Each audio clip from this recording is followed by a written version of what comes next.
What if one of history's greatest catastrophes did not begin with a gunshot, but with applause? What if a nation exhausted by war, humiliated by defeat, and desperate for answers, handed power to a man who promised greatness, then used that power to destroy democracy, ignite a world war, and organize the murder of millions? This is not the story of a monster who appeared from nowhere. It is the story of how fear can be weaponized, how lies can become policy, how ordinary institutions can collapse under extraordinary pressure, and how hatred, when dressed up as patriotism, can become a program of mass murder. Adolf Hitler did not seize Germany in a single night. He climbed, step by step, through economic crisis, political weakness, propaganda, intimidation, and public consent.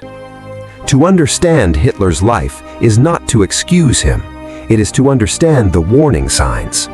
Because the central question is not only how did Hitler happen? The deeper question is, how did so many people allow him to happen?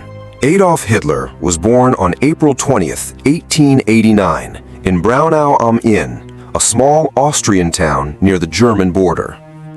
His early life was unremarkable in many ways, but later Nazi propaganda would try to reshape it into a myth of destiny.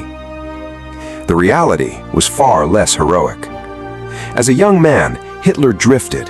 He wanted to become an artist, but he was rejected by the Academy of Fine Arts in Vienna. He lived for a time in poverty, moving through shelters and cheap lodging houses. Vienna, at the time, was a large, diverse imperial city, home to many ethnic groups, religions, and political movements. It was also a place where anti-Semitic politics were visible in public life.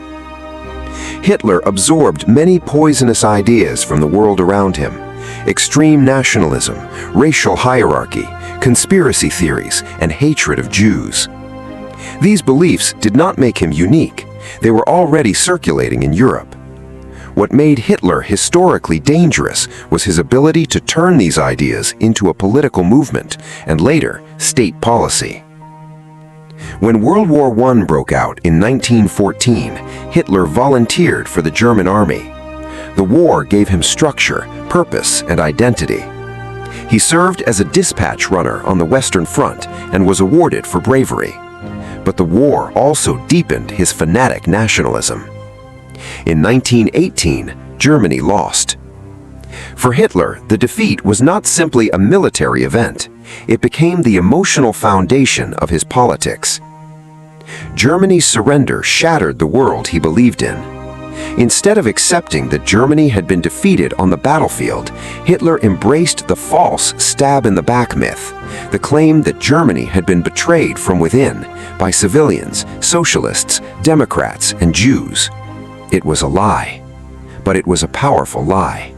And in the years after the war, it would become one of the central myths of the Nazi movement. After World War I, Germany was transformed. The Kaiser was gone. A new democratic government, known as the Weimar Republic, was established. But from the beginning, it faced enormous challenges. The Treaty of Versailles forced Germany to accept responsibility for the war, pay reparations, reduce its military, and give up territory. Many Germans viewed the treaty as humiliating. Political extremists on both the left and the right used that anger to attack democracy itself. The early 1920s brought chaos. Inflation spiraled out of control. Savings disappeared. People carried money in baskets, only to find that prices had risen by the time they reached the store. To millions of Germans, democracy seemed weak. Compromise looked like failure. Extremism began to look, to some, like strength. This was the political climate in which Hitler found his opening. In 1919, Hitler joined a small extremist group in Munich called the German Workers' Party. It was nationalist, anti-Semitic, anti-Marxist, and anti-democratic. Hitler quickly discovered that he had one extraordinary skill: public speaking. He could read a crowd. He knew how to build anger, pause for effect, simplify complex problems, and offer scapegoats. He did not persuade through careful argument, he overwhelmed through emotion. The party was renamed the National Socialist German Workers' Party, the Nazi Party. Its message was a dangerous mixture: nationalism, racism, militarism, anti-Semitism, and the promise of national rebirth. Hitler told Germans that their suffering had enemies. He told them those enemies could be identified. He told them those enemies could be removed. And he told them that he alone had the will to do it. In November 1923, Hitler attempted to take power by force. Inspired partly by Benito Mussolini's March on Rome in Italy, Hitler and his followers tried to launch a coup in Munich. The event became known as the Beer Hall Putsch. It failed. Police confronted the marchers, shots were fired, Nazi supporters were killed. Hitler was arrested and charged with treason. In a healthy democracy, this might have ended his political career. Instead, the trial gave Hitler a national platform. He used the courtroom as a stage. He presented himself not as a criminal, but as a patriot. The judges treated him leniently. He was sentenced to prison, but he served less than a year. During that time, he wrote Mein Kampf, part autobiography, part political manifesto, part blueprint for dictatorship. In it, Hitler laid out many of the ideas that would later define Nazi rule: racial struggle, anti-Semitic conspiracy theories, hatred of democracy, expansion into Eastern Europe, and the belief that politics was war by other means. One of the most important lessons Hitler learned from the failed coup was strategic. He realized that power in Germany could not simply be seized by a small armed uprising. It had to be gained legally, or at least through the appearance of legality. He would use elections. He would use propaganda. He would use democratic institutions to destroy democracy from within. For much of the mid-1920s, the Nazi Party remained a fringe movement. Germany stabilized somewhat. The economy improved. Extremism lost some of its appeal. Then came 1929. The Great Depression crashed across the world. In the United States, Wall Street collapsed. In Germany, the effects were devastating. American loans dried up. Businesses failed. Unemployment soared. By the early 1930s, millions of Germans were out of work. Hunger, fear, and humiliation returned. Hitler understood that crisis creates political opportunity. The Nazis presented themselves as the only movement strong enough to rescue the nation. Their propaganda was modern, relentless, and carefully targeted. Joseph Goebbels, the Nazi propaganda chief, helped craft Hitler's image as Germany's savior. Posters, rallies, newspapers, films, radio broadcasts, and slogans all carried the same message. Germany was in danger. Democracy had failed. Enemies were everywhere, and Hitler was the answer. Nazi propaganda did not need to be consistent. It needed to be emotionally effective. To workers, the Nazis promised jobs. To the middle class, stability. To industrialists, protection from communism. To nationalists, revenge for Versailles. To anti-Semites, a scapegoat. To young people, belonging and purpose. And always they offered spectacle. Nazi rallies were designed to overwhelm the senses. Flags, torches, uniforms, marching columns, music, and mass chants. The individual was swallowed by the crowd. Politics became theater. Obedience felt like unity. But propaganda alone was not enough. The Nazis also used violence. The SA, or stormtroopers, attacked political opponents, intimidated voters, and battled communists in the streets. Their violence helped create the impression that Germany was descending into chaos and that only authoritarian rule could restore order. Hitler offered both the fire and the firemen. In election after election, the Nazi Party grew. They did not win a majority of the German vote, but they became the largest party in the Reichstag, Germany's parliament. Germany's conservative elites believed they could use Hitler. They thought he could be controlled. They thought his popularity could be harnessed while real power remained in their hands. They were catastrophically wrong.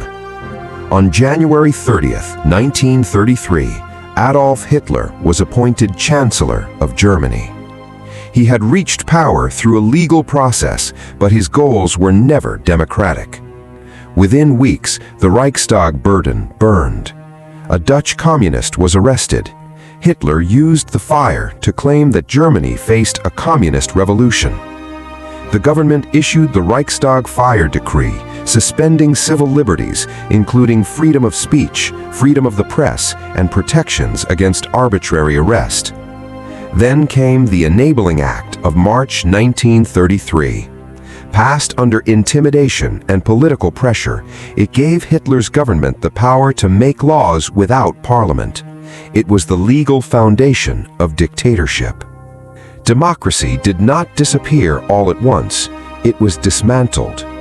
Political parties were banned. Trade unions were crushed. Opponents were arrested. The first concentration camps were opened for political prisoners. Judges, civil servants, teachers, and police were brought into line. The Nazi state expanded into every corner of life. This process was called Gleichschaltung, coordination. In practice, it meant that independent institutions were forced to serve the regime. The press became Nazi press. Education became Nazi education. Law became Nazi law. Citizenship became conditional on race and obedience. The Nazi dictatorship had begun. Hitler's rule depended on more than fear. It also depended on loyalty, ambition, and belief.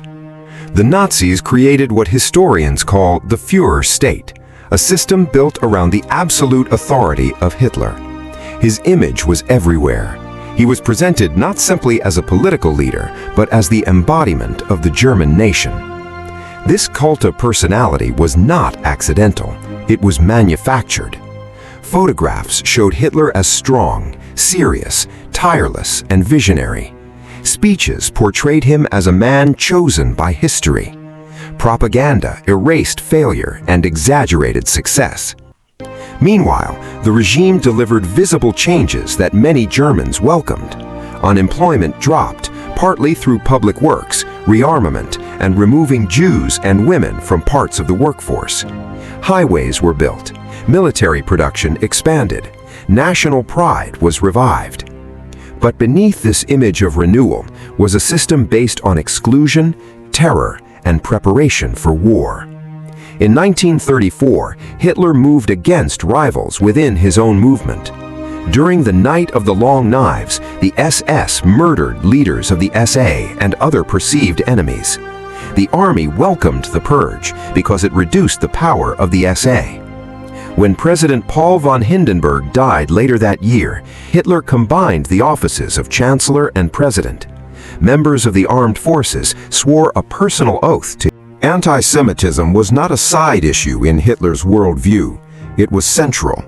From the beginning, Hitler portrayed Jews as Germany's enemy, responsible in his conspiracy-driven thinking for capitalism, communism, democracy, cultural decline, and Germany's defeat in World War I. This was not just prejudice, it was a political weapon. Once in power, the Nazis began turning anti-Semitism into law. Jewish Germans were excluded from government jobs. Jewish businesses were boycotted. Jewish students faced restrictions. Jewish professionals were pushed out of public life. In 1935, the Nuremberg Laws stripped Jews of German citizenship and banned marriage or sexual relations between Jews and those classified as German blood. These laws did not simply discriminate, they defined human worth through race. They turned neighbors into outsiders. In November 1938, Nazi violence escalated dramatically during Kristallnacht, the night of broken glass.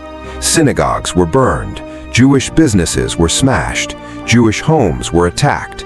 Thousands of Jewish men were arrested and sent to concentration camps. The message was unmistakable. Jews had no future in Nazi Germany. Many tried to flee, but escape was difficult. Countries, including the United States, maintained immigration restrictions. For many Jewish families, the doors of the world were only partly open or closed entirely. Nazi persecution developed step by step: humiliation, exclusion, dispossession, violence, deportation, and murder. The Holocaust did not begin with gas chambers. It began with words, laws, silence, and the normalization of cruelty. Hitler's ambitions were never limited to Germany. He wanted to overturn the Treaty of Versailles, expand German territory, and create what he called Lebensraum, living space, in Eastern Europe. This idea was inseparable from racial ideology. Eastern Europe was to be conquered, colonized, and exploited. Its peoples were to be enslaved, expelled, or killed. In 1936, German troops entered the Rhineland, violating the Treaty of Versailles. Britain and France did not respond militarily. Hitler took this as proof that bold aggression would succeed. In 1938, Germany annexed Austria in the Anschluss. Later that year, Hitler demanded the Sudetenland, a region of Czechoslovakia with a large German-speaking population.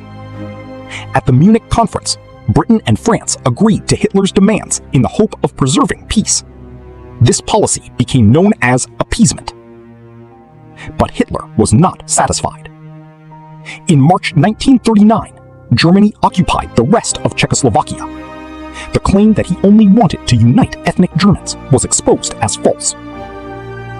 Then, in August 1939, Nazi Germany and the Soviet Union signed the Molotov-Ribbentrop Pact, a non-aggression agreement that secretly divided Eastern Europe into spheres of influence. On September 1, 1939, Germany invaded Poland. 2 days later, Britain and France declared war. World War II had begun. Germany's early victories shocked the world. Using Blitzkrieg, fast, coordinated attacks by aircraft, tanks, and infantry, the German military overwhelmed Poland, Denmark, Norway, Belgium, the Netherlands, Luxembourg, and France. By the summer of 1940, much of Europe was under Nazi control or influence. But conquest brought not only military occupation, it brought racial rule. In occupied Poland, the Nazis forced Jews into ghettos, crowded, starving, disease-ridden districts sealed off from the outside world. The Warsaw Ghetto became the largest. Families struggled to survive on meager food rations. Children smuggled food. Disease spread. Death became part of daily life. In June 1941, Hitler launched Operation Barbarossa, the invasion of the Soviet Union. This was not an ordinary military campaign. It was a war of annihilation. Behind the German army came mobile killing units called Einsatzgruppen. They rounded up Jewish men, women, and children, as well as Roma, Soviet officials, and others targeted by the Nazi regime. Victims were shot near pits and ravines. One of the most infamous massacres took place at Babi Yar, near Kiev, where tens of thousands of Jews were murdered in just 2 days. By 1942, Nazi policy moved toward industrialized mass murder. At the Wannsee Conference in January 1942, senior Nazi officials coordinated what they called the final solution of the Jewish question, the systematic deportation and murder of Europe's Jews. Death camps were built and expanded in occupied Poland: Auschwitz-Birkenau, Treblinka, Sobibor, Belzec, Chelmno, and Majdanek. By 1943, the tide of war had begun to turn. Germany suffered a devastating defeat at Stalingrad. Allied bombing intensified. In North Africa and Italy, Axis forces were pushed back. On June 6, 1944, Allied troops landed in Normandy on D-Day, opening a Western front against Nazi Germany. From the east, the Soviet Red Army advanced with overwhelming force. From the west, American, British, Canadian, and other Allied forces pushed toward Germany. As defeat became inevitable, Hitler refused to surrender. He demanded total resistance, even if Germany itself was destroyed. In the final months of the war, Nazi leaders continued deportations and killings. Prisoners were forced on death marches as camps were evacuated. The regime murdered even as it collapsed. In April 1945, Hitler hid in a bunker beneath Berlin. The city was surrounded. The world he had promised to dominate was falling into ruins. On April 30th, 1945, Adolf Hitler died by suicide. 1 week later, Germany surrendered. The war in Europe was over, but the ruins remained: destroyed cities, displaced families, mass graves, and the evidence of genocide. When Allied soldiers liberated concentration and death camps, they found scenes that many could barely comprehend: starving survivors, piles of bodies, crematoria, and records of systematic murder. The world could no longer claim ignorance. Adolf Hitler's life is often told as the story of one man's evil. But that is not enough. Hitler rose because institutions failed, because elites miscalculated, because propaganda worked, because prejudice already existed, because fear was exploited, because too many people looked away, adapted, obeyed, or benefited. The lesson is not that history repeats itself in exactly the same way. It is that democracy is fragile when truth becomes optional, when minorities are turned into enemies, when violence is excused, and when citizens trade freedom for promises of greatness. Hitler's legacy is not power. It is ruin. A continent devastated. A nation morally shattered. 6 million Jews murdered. Millions more dead. And a permanent warning written into history. The question his life leaves behind is not only what happened then. It is what we choose to recognize now.